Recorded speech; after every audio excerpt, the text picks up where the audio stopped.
En esta ocasión tenemos la oportunidad de ponernos en contacto con nuestro colaborador e investigador del Centro Mexicano de Estudios Económicos y Sociales, CEGECAT, Lázaro Méndez, para platicar sobre su nuevo libro de Revolucionarios a Pistoleros, este ejemplar que ya tenemos en nuestras manos, una vez que la editorial mexicana Stentor ha dado a conocer la publicación de este libro que recorre la trayectoria de una de las organizaciones pues políticas que en su momento tuvo auge en la Sierra Nororiental en el estado de Puebla, pero que derivó en pues toda una serie de contradicciones que finalmente agotaron esta organización y pues prácticamente de defender el tema agrario, ahora que está próximamente el aniversario de Zapata, EJECAT, pues inició con banderas muy nobles para las comunidades campesinas que buscaba representar, particularmente en Huitzilán de Cerdán,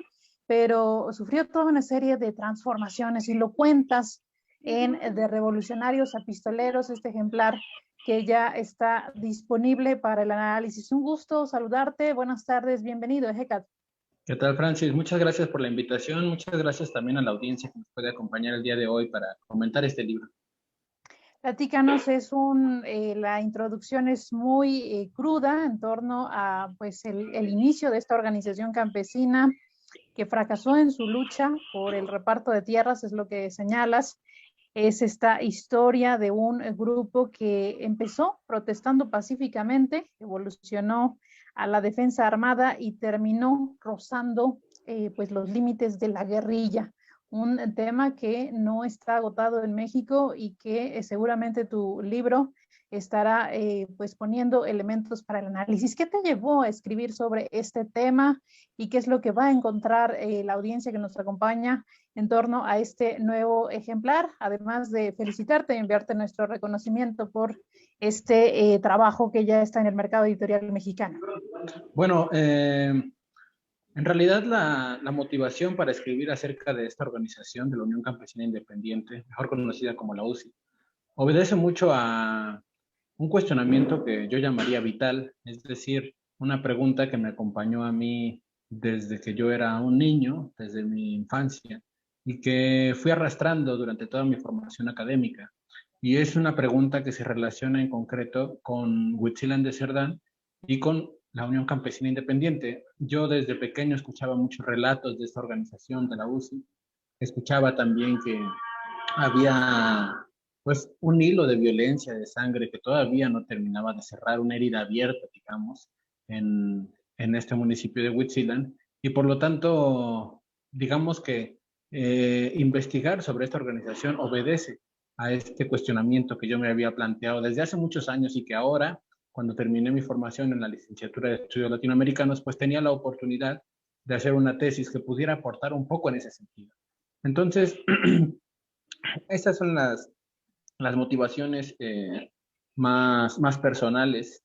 Y en el terreno académico es un tema del que se ha escrito muy poco. La Unión Campesina Independiente, pues es una organización que no forma parte de los protagonistas de lo que se conoce como la Guerra Sucia. Seguramente, como tú sabes, durante la década de 1970 y en los últimos años de la década de 1960, hay una persecución por parte del Estado mexicano con elementos del ejército, de las policías, etcétera, contra todas las organizaciones que se autodenominaran socialistas o comunistas, pero fundamentalmente estaban muy preocupados por estas organizaciones que seguían la vía armada para la toma del poder. En el caso de su vertiente más campesina, más rural, las dos organizaciones más famosas pues son por un lado la que dirigía Lucio Cabañas y también la que dirigía Genaro Vázquez, ¿no? Muy localizadas en el estado de Guerrero. Y en el ámbito rural, la Liga Comunista 23 de septiembre. Son más o menos estas tres organizaciones las que han preocupado a los investigadores de este periodo. Y por lo tanto, las organizaciones más pequeñas, más locales, como es el caso de la UCI, han quedado fuera de la atención, de los espacios donde se hace esta investigación, y era un tema prácticamente inexplorado, ¿no? En ese sentido, creo que lo que se aporta es eso. Es una historia que podemos decir global, dado que considera los orígenes, el surgimiento y su periodo de crecimiento, y que trata de explicar por qué esta organización desaparece. Eso es más o menos lo que se hace en este libro. Uno de los capítulos que precisamente se llama La Unión Campesina Independiente en la Sierra Norte de Puebla, que da cuenta pues de esta organización, de cómo hacían, digamos, contacto con la ciudadanía, que además pues son indígenas, es una sierra, es una zona indígena en el estado de Puebla, que en su momento incluso llamó la mirada de organismos internacionales por los niveles de violencia que llegó a alcanzar. En este caso, digamos, con este libro también se busca esclarecer por qué este municipio sufrió esta violencia imparable, que precisamente por lo que tú mencionas, al ser una organización que cambió, digamos, sus banderas en el transcurso, en el proyecto de lo que tú mencionas en el libro, y que dejó de representar a los campesinos hasta prácticamente convertirse en la protagonista de una serie de asesinatos que conmocionaron a ese municipio de la Sierra Poblana. Sí, yo creo que es muy importante integrar a la Unión Campesina Independiente en la historia de Huitzilán de Cerdán, porque la UCI se refugia en sus últimos años de vida en aquellos municipios que prácticamente estaban aislados, que no tenían comunicación, que estaban muy marginados, y por lo tanto eran municipios, eran lugares donde ellos se sentían más seguros. Era más difícil que las fuerzas de seguridad del Estado los alcanzaran si se encontraban ellos en lugares pues tan alejados. Entonces, desde que la UCI se instala en Huitzilán de Cerdán, comienza un proceso de lo que podríamos decir nosotros de generación, porque todas las banderas socialistas, revolucionarias, comunistas, de justicia social y reforma agraria las olvidan completamente y caen en una espiral de violencia que se genera en el pueblo y que desafortunadamente incluso cuando la UCI desaparece como organización, esta espiral continúa.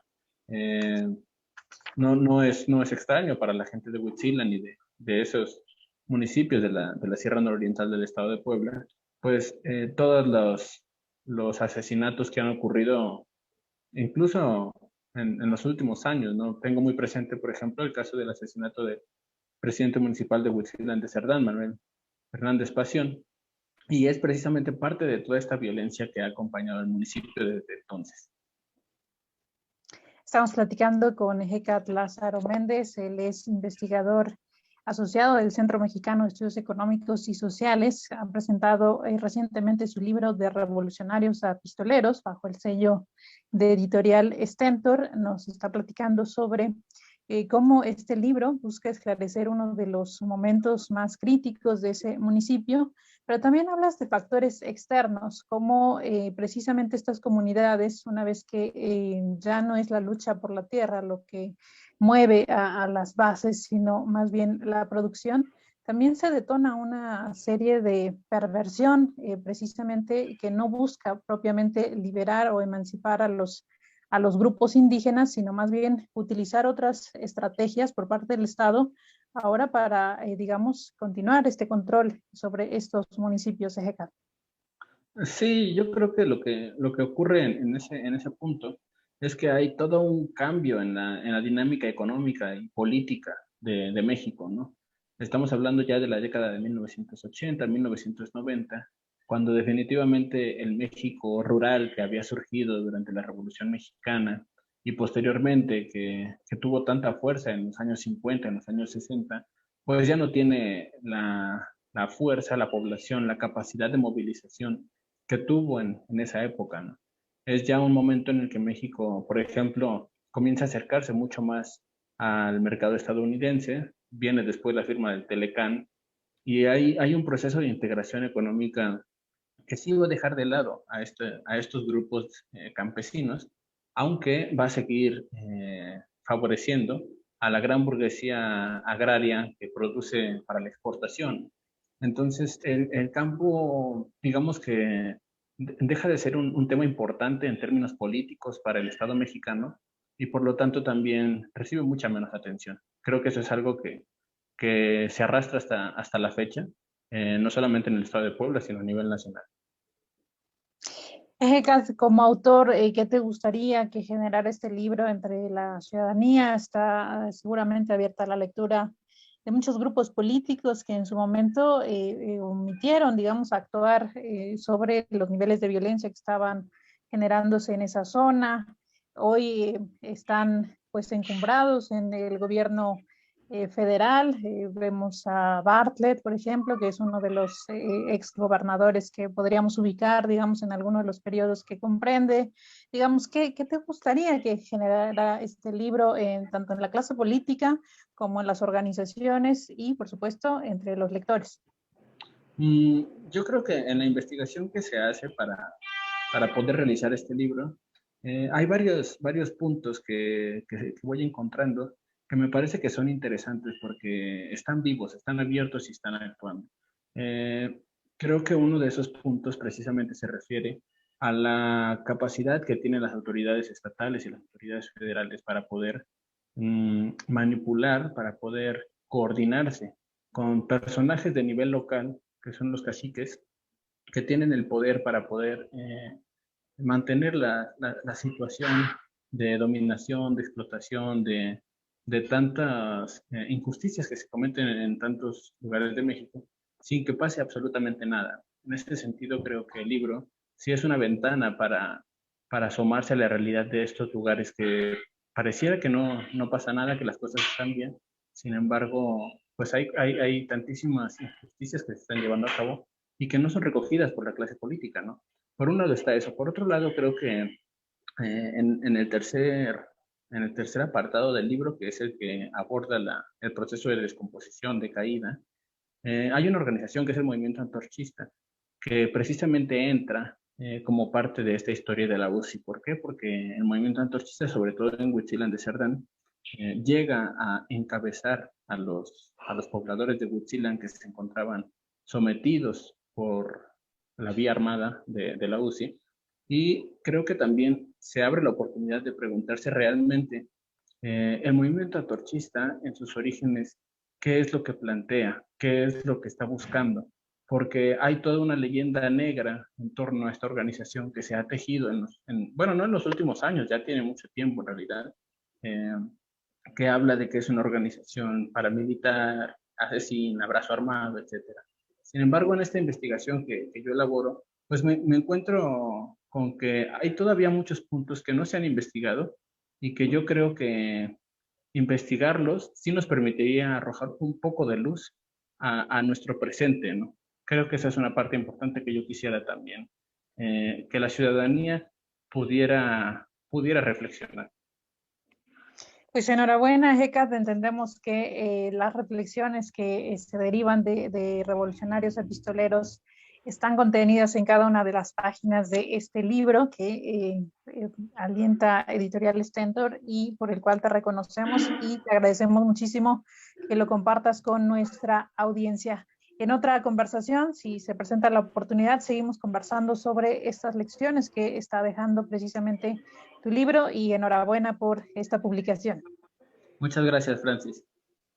Gracias a Hecat Lázaro Méndez, él es autor del libro de Revolucionarios Epistoleros, esta obra de Editorial Stentor que ya está disponible y que pues narra la historia de la Unión Campesina Independiente, esta organización que tuvo su presencia entre los años 70s, 80s, aún sigue existiendo esta organización, tiene algunas bases ubicadas todavía en el país y lo que representó su papel en esa compleja situación que vivió Huitzilán de Cerdán en el estado de Puebla, ¿no?